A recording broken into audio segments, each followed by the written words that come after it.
Good Morning Business, French Tech.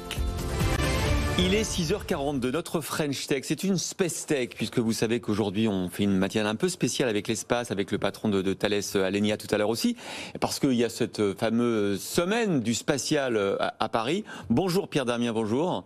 Vous êtes cofondateur de Loft Orbital. Alors comment vous définir, vous allez nous le dire, mais c'est un peu l'Uber de l'espace. Vous êtes capable de louer des capacités satellitaires à des clients qui vont partager un satellite à plusieurs pour des missions ponctuelles, pour une fonction particulière. C'est bien ça?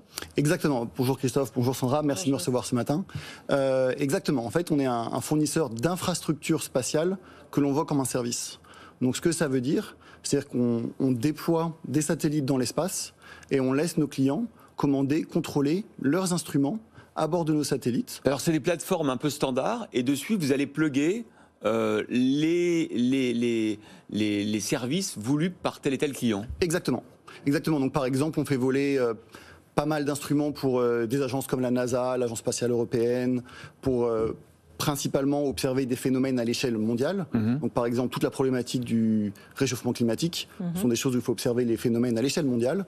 Et donc c'est pour ça qu'on fait voler pas mal d'instruments pour ce genre d'agence, pour des phénomènes climatiques. Donc vous vous occupez du lancement du satellite, des connexions entre l'espace et le sol, et après, hop, vous donnez les clés et le client... Exactement. En fait, exactement. En fait, on a une approche très software, et donc on donne à nos clients un accès à un site web qui leur permet de contrôler leurs instruments dans l'espace. C'est aussi simple que c'est possible. Et c'est vraiment ça notre technologie. En fait. Quelques exemples, par exemple, de services achetés par vos clients.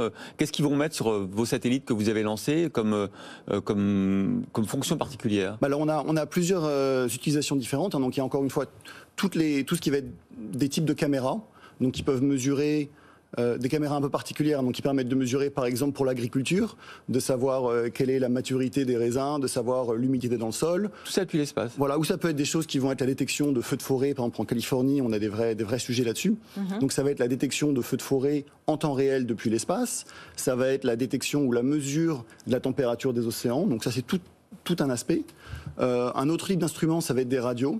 Donc des radios, ça peut servir pour faire de l'amélioration du GPS, pour pouvoir se positionner de manière plus efficace pour les avions, les bateaux, enfin toute la chaîne de transport.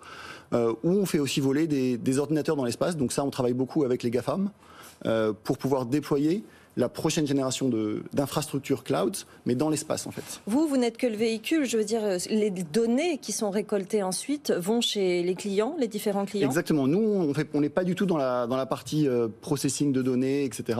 Nous on laisse juste nos clients recevoir et utiliser leurs données. On est transporteur en fait des technologies et des services. Exactement.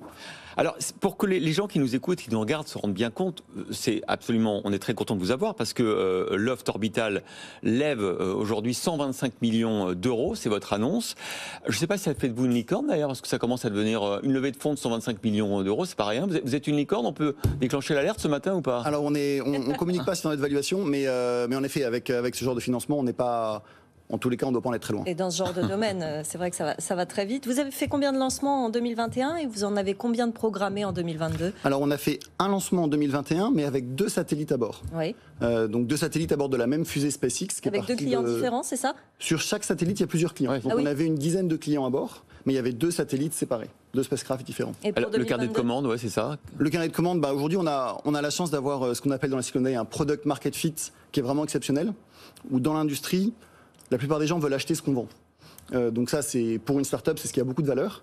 Après, il faut vraiment se focaliser sur l'exécution. Par exemple, là, dans les prochains lancements, est-ce que c'est plein ou est-ce qu'il y a encore de la place ou est-ce qu'on peut encore embarquer ces solutions? On peut encore embarquer en 2023. Pour 2022, on est plein. Ouais. Combien de satellites vont être lancés en 2023? Alors, ça non plus, on ne partage pas exactement.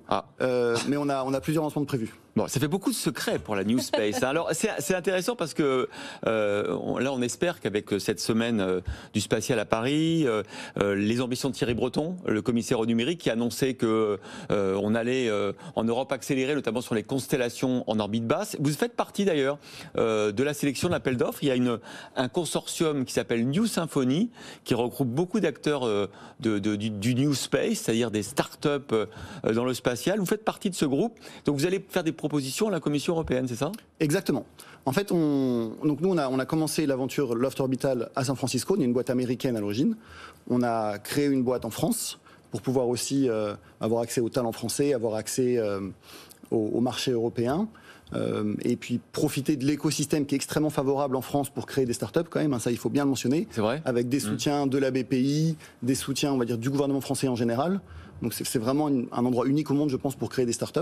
Alors comme vous êtes sur les deux côtés, vous êtes côte ouest en Californie et vous êtes ici, la question qu'on se pose toujours nous, c'est est-ce qu'on est encore dans la course? Est-ce qu'en Europe, il y a Bruno Le Maire, le ministre de l'économie, qui a dit il y a quelques jours, on aura aussi notre SpaceX et notre Falcon 9. Est-ce qu'il a raison de dire ça? Est-ce que c'est encore possible? Je pense que c'est complètement possible. Il y a vraiment un univers en France qui est unique pour créer des startups et développer des startups.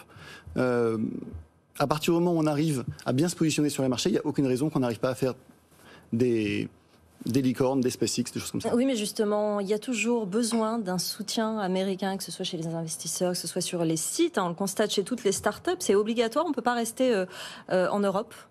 On peut. La réalité, c'est que le marché américain, à lui seul, est plus grand que l'ensemble du marché mondial. Oui.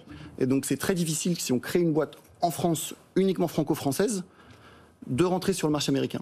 Nous, on a fait le pari de commencer la boîte en France, de commencer la boîte aux États-Unis, de pouvoir profiter du capital et du marché qu'on a aux États-Unis. Donc vous avez eu des contrats avec la NASA, par exemple? Bien sûr, on a plusieurs contrats avec la NASA, plusieurs contrats avec la Défense, etc. Et ensuite de venir en France pour pouvoir maintenant se développer complètement en France, relocaliser une grosse partie des activités en France. Et c'est d'ailleurs pour ça que la BPI a participé au tour de table, pour avoir une capitalisation aussi plus française. Développer nos activités, embaucher énormément en France. Embaucher en France. Embaucher énormément en France, voilà, exactement.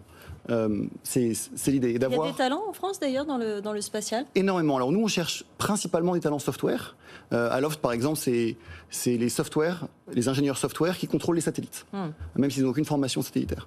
Donc on essaie de se concentrer principalement sur des gens qui ont soit un excellent calibre, qui sont de très haut niveau et qui ont de l'expérience, soit des gens qui, à l'inverse, sont très jeunes, à qui on fait complètement confiance. Donc on a pas mal d'employés. Par exemple, on a une de nos ingénieurs clés qui sort juste d'école, qui a peu d'expérience. Et c'est elle qui s'est retrouvée, après quelques mois, à être la personne qui vérifie tout sur le satellite, va au site de lancement, et qui aujourd'hui contrôle le satellite. Merci beaucoup Pierre-Damien Vaujour, cofondateur de Loft Orbital. Vous êtes une French Tech, comme on a bien fait de vous inviter. On est une French Tech, exactement. Bon, French Tech et American Tech. Merci beaucoup.